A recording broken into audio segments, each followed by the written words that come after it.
Assalamualaikum warahmatullahi wabarakatuh. Waalaikumsalam warahmatullahi wabarakatuh. Bismillah, alhamdulillah, wassalatu wassalamu ala rasulillah la nabiyya ba'dah wa la hawla wa la quwwata illa billah. Alhamdulillah, hadirin jamaah Masjid Al-Muhajirin rahimani wa rahimakumullah.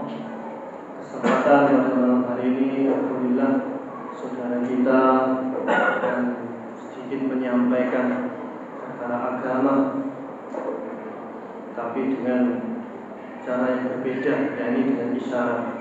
Dan kami di sini akan menyampaikan terjemahan dari yang beliau gerakan. Jadi sebelumnya mau dimaklumi teman-teman dari kaum tunarungu dan kaum tunawicara ini, mereka dari kosakatanya, tatanan bahasanya tidak seperti umumnya kita bicara ataupun nyusun kalimat. Jadi agak tidak beraturan. Itulah uniknya di mereka ini. Tapi karena pentingnya amal agama, pentingnya menyampaikan agama, pentingnya mengajak kepada amal agama, bagi mereka tidak ada halangan, walaupun mereka ini menyampaikan hanya dengan isyarat. Insyaallah. Bismillahirrahmanirrahim. Assalamualaikum warahmatullahi wabarakatuh.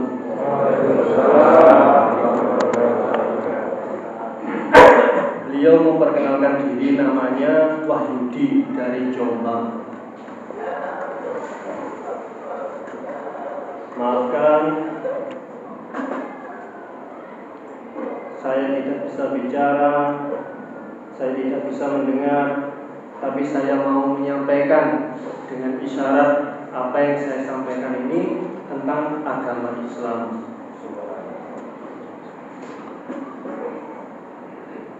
Datang ke masjid ini untuk mendengarkan nasihat-nasihat kita bersama-sama.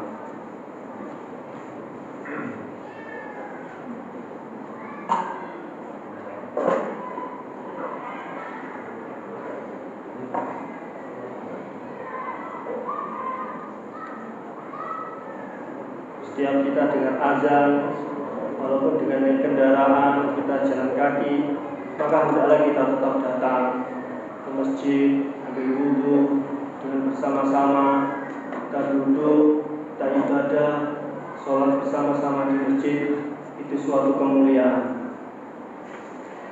Tetapi kalau ada azan, kita sibuk dengarkan musik ataupun main-main yang lain, ya TV mungkin, kita abaikan dengan dengar azan, kita abaikan, ataupun kita masih enak tidur,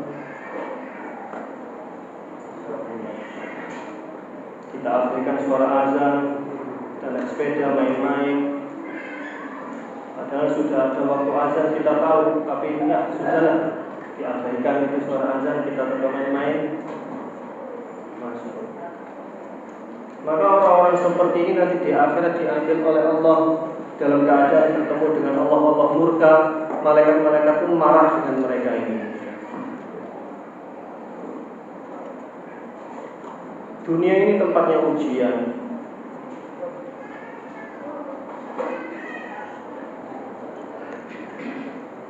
Orang miskin, orang kaya di dunia ini itu ujian. Sehat, sakit itu ujian. Orang normal, orang tuli itu ujian. Tapi orang miskin, orang kaya di dunia ini ada amal agama itu kesuksesan. Di dunia ini orang sehat, orang sakit dia amal agama itu juga sukses.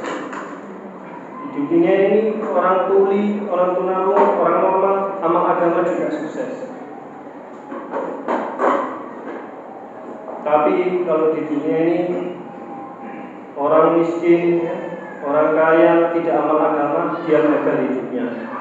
Sehat, sakit, tidak ada amal agama, gagal hidupnya. Normal, tuli, tidak ada amal agama, dia pun gagal hidupnya.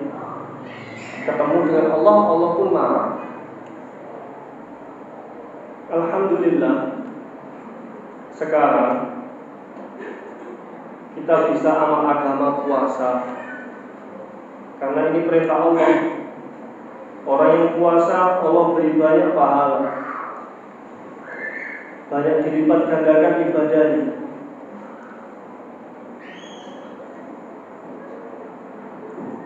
Di bulan Ramadan ini kita diperintahkan tidak makan, tidak minum, tapi kita lakukan semua ini tanda cinta kepada Allah. Maka orang yang puasa dengan iman, yakin, mengharap janji Allah, maka dia akan dihapuskan dosa-dosanya Allah.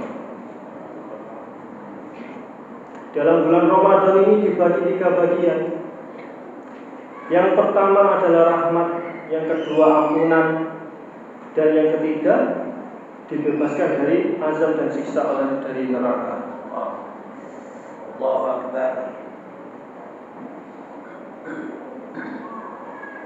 Bagaimana pentingnya amal agama ini? Kita ajak orang-orang yang lain yang belum amal, kita ajak untuk sama-sama amal, supaya diri kita ditambah derajat oleh Allah Subhanahu wa Ta'ala dalam menyampaikan amal kebaikan.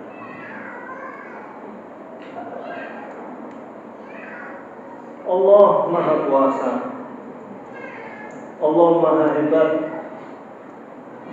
Allah Maha Besar, dan Allah Maha Pemberi rezeki. Allah Maha melihat, Allah Maha mendengar, Allah Maha mengetahui, Allah Maha Satu, Allah Maha Esa. La ilaha illallah.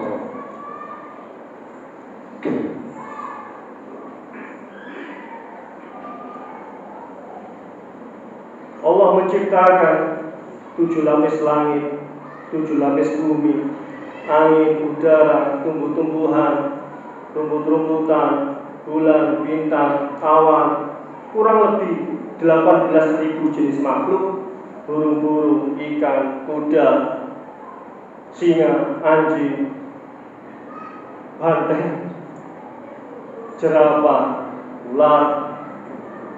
Itu semua makhluk ciptaan oleh Allah. Allah beri mereka makan. Semua ini bisa makan. Siapa yang beri mereka makan semua? Allah. La ilaha illallah. Mereka semua diberi makan oleh Allah, diberi cukupan rezeki oleh Allah Subhanahu wa Ta'ala.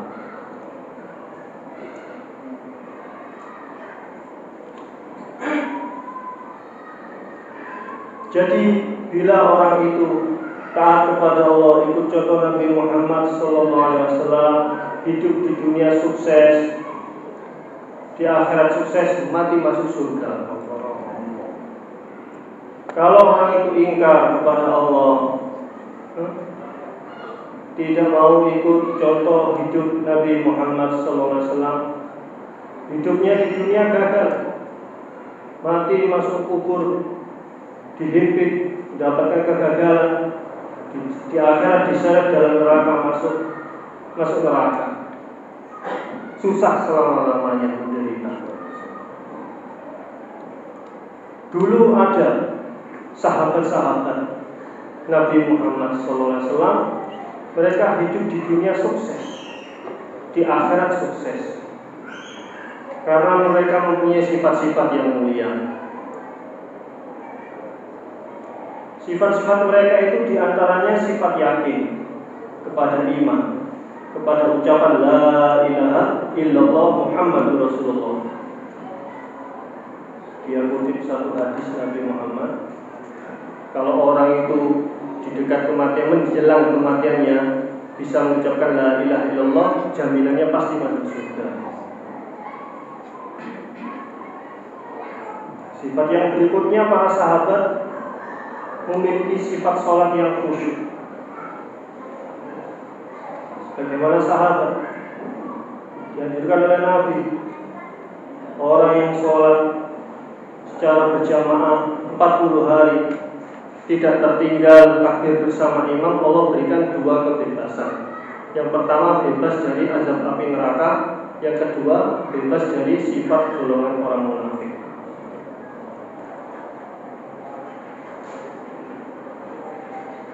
Yang berikutnya, para sahabat memiliki sifat cinta kepada ilmu dan zikir. Dia kutip juga satu hadis bahwasanya orang tua yang punya anak diajarkan Al-Quran sampai hafal 30 juz hafal, maka bapak ibunya di akhirat akan Allah berikan mahkota. Yang mahkota ini sinarnya terang benderang melebihi sinarnya matahari.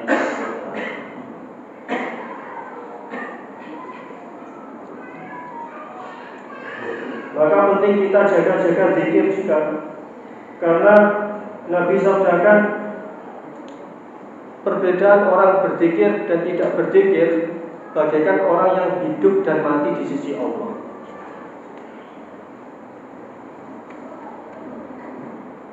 Para sahabat juga punya sifat memuliakan sesama saudara muslim. Maka bila bertemu dengan sesama saudara muslim yang lain, maka dapat pahala sedekah. Bila kita bertemu dengan saudara muslim yang lain dengan senyum, dapat pahala sedekah. Sahabat juga memiliki sifat amal-amal yang ikhlas, sehingga Allah Subhanahu wa Ta'ala tidak melihat harta banyak kita, rumah mobil kita, wajah ganteng bagusnya kita, tapi Allah melihat hati dan amal-amal kita.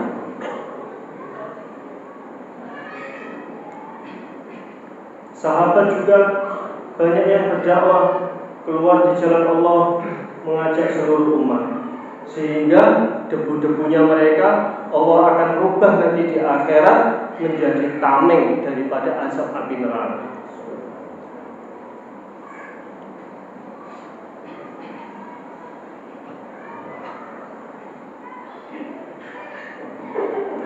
Maka kita sama-sama memperbaiki diri kita di bulan ini dengan banyak kita ini ucap kalimat la ilaha illallah, supaya iman dan yakin kita lurus dan mantap kepada Allah Subhanahu wa Ta'ala.